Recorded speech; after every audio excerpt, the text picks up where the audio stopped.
ان لوگوں کو، ان طبقات کو جن کو کبھی کسی نے نہیں پوچھا تھا اور جن کا کوئی پرسان حال نہیں تھا، آقا کریم علیہ السلام کی سیرت کا یہ روشن باب ہے کہ حضور ان کی دہلیز پر پہنچے اور جا کے ان کی مدد کی اور ان دکھیوں، لاچاروں اور پریشان حالوں کو اس مشکل حالات کے اندر ڈھارس بندائی۔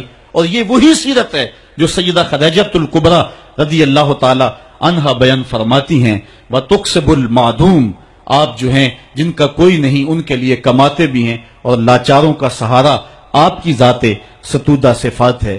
دکھیوں کی نزاکت قلبیہ کا اتنا خیال، اتنا لحاظ، یہ ایک پیغمبر کی زندگی ہوتی۔ قرآن نے ہمیں بڑی واضح اس بات کی طرف بلایا ہے، یہ بات ذہن میں رکھیں، اس غلط فہمی سے ہم نکلیں۔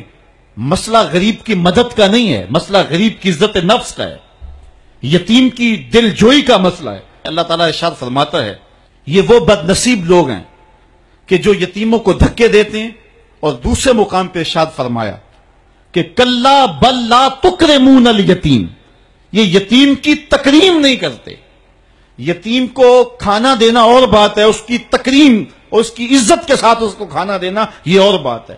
یار بچا ہوا کھانا تو کتے کو بھی ڈالا جا سکتا ہے، بچی ہوئی دیکھ بار پھینکنے کی بجائے کسی کے منہ میں پڑ جائے یہ بات نہیں ہے۔ بات یہ ہے کہ اس کو تکریم دیتے ہیں یا نہیں دیتے ہیں۔ یہ جو عید کے موقع پہ غریبوں کو لائن میں کھڑا کر کے عید پیکج دے رہے ہوتے ہیں اور 10 اخبارات کے اندر تصویریں چھپتی ہیں، اور بندہ اپنی اس نفسانی تسکین کو روحانی تسکین سمجھ رہا ہوتا ہے کہ وہ سمجھتا ہے کہ میں بہت نیکی کا کام کر رہا ہوں، بہت بڑا سماجی کارکن ہوں۔ ذرا غور کرے کہ اس نے غریبوں کی غربت کا مذاق تو نہیں اڑایا۔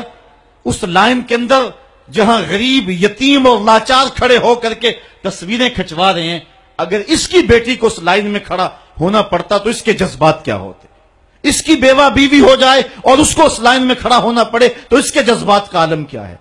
تو غریب کی مدد کا مسئلہ نہیں، اس کی تعظیم کا مسئلہ ہے۔ اور حضور کا ایک فرمان سنیے، فرمایا اس دھرتی پہ بہترین گھر وہ ہے جس میں یتیم کی عزت کی جاتی ہو، یتیم کی صرف کفالت نہیں بلکہ اس کی تکریم۔ تو یہ وہ اسلام کا مزاج ہے جس روشن مزاج نے جو ہے وہ حضور علیہ الصلوۃ والسلام کی نزاکت قلبیہ کو ہمارے سامنے رکھا، اور یتیم کے لیے یہ احساسات ایک پیغمبر کی زندگی کا ہی حصہ ہو سکتے ہیں۔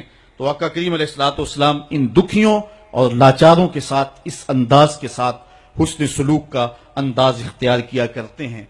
بہت سارے ایسے لوگ ہیں جو لوگوں کے ساتھ حسن سلوک کی انوکھی داستانیں رقم کرتے ہیں، لیکن گھر والوں کے ساتھ ان کا رویہ کوئی اچھا نہیں ہوتا ہے، گھر آ کر فرعون بن جاتے ہیں۔ کسی شخص کی سیرت اور اس کے کردار کی اصل جھلک دیکھنی ہو تو یہ دیکھیں کہ اس کا اپنے اہل خانہ کے ساتھ رویہ کیا ہے۔ خود حضور علیہ السلام نے ارشاد فرمایا خیرکم خیرکم لأہلہ وانا خیرکم لأہلی، تم میں سے بہتر وہ ہے جو اپنے اہل خانہ کے ساتھ بہتر ہے، اور میں تم میں سب سے زیادہ اپنے اہل خانہ کے ساتھ بہتر ہوں۔ یہ حضور علیہ الصلوۃ والسلام کے رویوں کی داستان ہے۔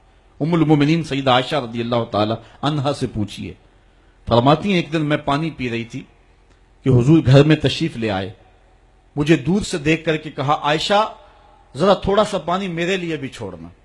تو کہتی ہیں میں نے پانی چھوڑ دیا، حضور قریب آئے، میرے ہاتھ سے اب خورا لیا، پانی پینے لگے تو پھر رک گئے، اور پھر میری جانب دیکھ کے مسکرائے اور فرمایا عائشہ ذرا بتانا تم نے ہونٹ کہاں رکھ کے پانی پیا تھا؟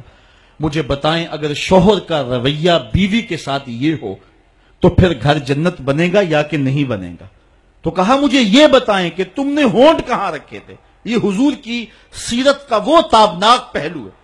آج جس دور سے ہم گزر رہے ہیں، ایک دوسرے کے جھوٹے کو ہم اپنے لیے جو ہے وہ باعث آر سمجھنے لگے ہیں، بالخصوص مرد تو عورت کا جھوٹا اپنی مردانگی کے خلاف سمجھتا ہے۔ تو حضور کا یہ رویہ، حضور کا یہ انداز کرم یقیناً حضور علیہ الصلوۃ والسلام کی سیرت کو اس انداز سے ہمارے سامنے رکھتا ہے کہ جیسی صورت اور سیرت میرے محبوب کی ہے، زمانے میں کوئی ایسا شخص نہیں ہے جس نے ایسی سیرت پائی ہو۔